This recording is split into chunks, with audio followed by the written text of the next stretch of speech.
ত্রয়োদশ জাতীয় সংসদ নির্বাচনকে কেন্দ্র করে উৎসবের আমেজ সারা দেশে। রাজপথ থেকে চায়ের দোকানে আলোচনার বিষয়ে 12ই ফেব্রুয়ারির ভোট। ভোটারদের কাছে টানতে সকাল থেকে মাঠ চষে বেড়াচ্ছেন প্রার্থীরা। বিভাগ, জেলা, উপজেলা ও ইউনিয়ন পর্যায়ে চলছে জনসভা, পথসভা ও গণসংযোগ। পাড়া মহল্লার অলিতে গলিতে এখন শুধুই ভোটের গুঞ্জন। প্রার্থীদের পদচারণায় মুখর জনপদ। সব প্রার্থী ভোটারের দুয়ারে গিয়ে দিচ্ছেন উন্নয়নের প্রতিশ্রুতি। কর্মী সমর্থকদের সাথে নিয়ে সকাল থেকেই গণসংযোগ করছেন তারা। ভোটের পরিবেশ সুষ্ঠু ও উৎসব মুখর করে তুলতে সবার জন্য লেভেল প্লেইং ফিল্ড নিশ্চিতের দাবি প্রার্থীদের।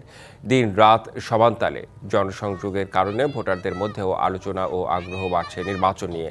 ভোটাররা বলছেন, প্রতিশ্রুতির ফুলঝুরি নয়, যেসব প্রার্থী সত্যি গণমানুষের উন্নয়নে কাজ করবেন তাদের ভোট দেবেন তারা। নরসিংদী এক আসনের প্রচারণার খবর জানাতে সরাসরি যুক্ত হচ্ছেন সহকর্মী তোফায়েল আহমেদ স্বপন। স্বপন, এই মুহূর্তে কোন প্রার্থীর প্রচারণা চলছে, ভোটাররা কি বলছেন, আর প্রতিশ্রুতি বা কি দিচ্ছেন প্রার্থীরা, জানতে চাই। রেদওয়ান, আপনি যেমনটা জানাচ্ছিলেন, আজকে কিন্তু ষষ্ঠ দিনের মতো, গত 22 জানুয়ারি শুরু হয়ে আজকে ষষ্ঠ দিনের মতো কিন্তু প্রচারণা শুরু হয়েছে এবং নরসিংদীর প্রায় 41 জন প্রার্থী 5টি আসনে কিন্তু তাদের প্রার্থীরা জনগণের কাছে যাচ্ছেন, ভোট চাইছেন।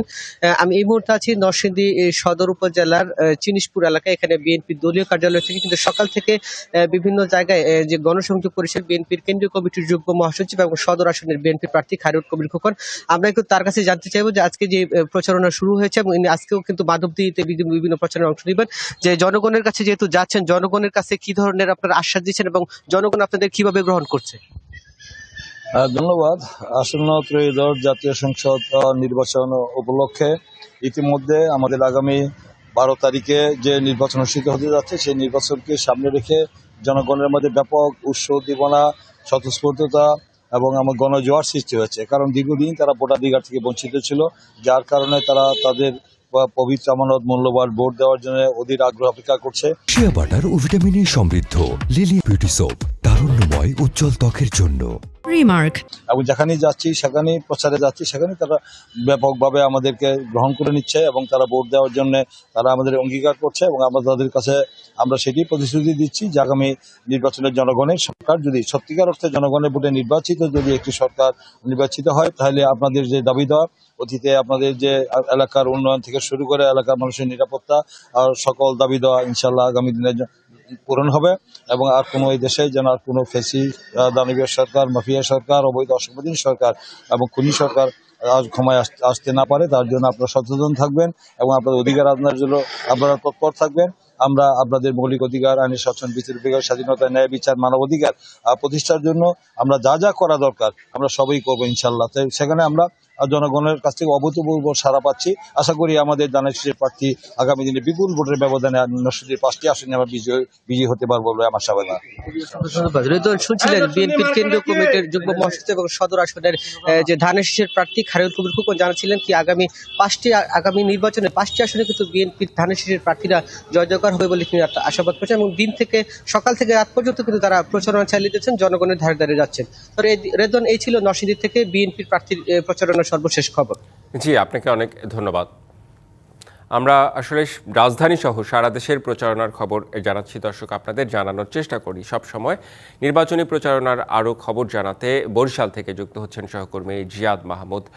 জিয়াদ মাহমুদ, এই মুহূর্তে আপনি কাদের প্রচারণায় আছেন, কাদের প্রচারণা দেখছেন, তারা কি বলছেন, সামগ্রিকভাবে পরিস্থিতি কেমন?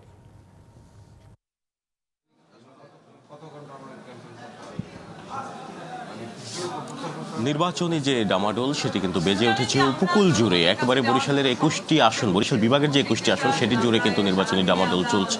এবং আপনাকে জানিয়ে রাখি যে বরিশাল বিভাগের 21টি আসনে মাত্র 2 জন নারী প্রার্থী রয়েছে। তার মধ্যে একজন হচ্ছে বরিশাল 5 আসনে বাসদ মনোনীত প্রার্থী ডাক্তার মনীষা চক্রবর্তী। তিনি এখানে প্রচারণা করছেন আইনজীবীদের মাঝে, তিনি তার প্রতিশ্রুতির কথা তুলে ধরছেন এবং আপনাকে যদি একটু দেখাই, এখানে তিনি এখন কথা বলছেন গণমাধ্যম কর্মীদের সাথে। আমি যদি একটু জানতে চাই আসলে প্রচারণার এই দিনে কেমন প্রচারণা চলছে এবং কি ধরনের আপনি প্রতিশ্রুতি দিচ্ছেন সাধারণ মানুষদের?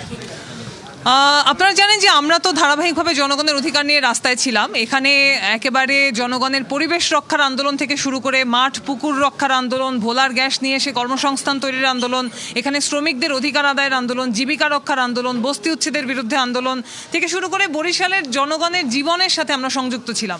ফলে আমাদের নতুন করে প্রতিশ্রুতি দিয়ে, অনেক বাস কেনার প্রতিশ্রুতি দিয়ে বা উপহার দেওয়ার প্রতিশ্রুতি দিয়ে আমাদের আসলে ভোট টানার দরকার আছে বলে আমরা মনে করি না।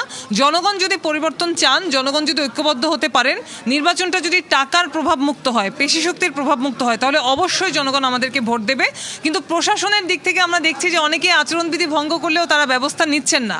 আমরা আশা করব যে প্রশাসন সেই ব্যবস্থা নেবেন। অনেকেই বিভিন্ন জায়গায় গিয়ে উপহার দেওয়ার প্রতিশ্রুতি দিচ্ছেন এবং সাম্প্রদায়িক আলোচনা করছেন, নানান রকম আলোচনা করছেন। সেগুলি নিয়ে আমরা আশা করব প্রশাসন পদক্ষেপ নেবে।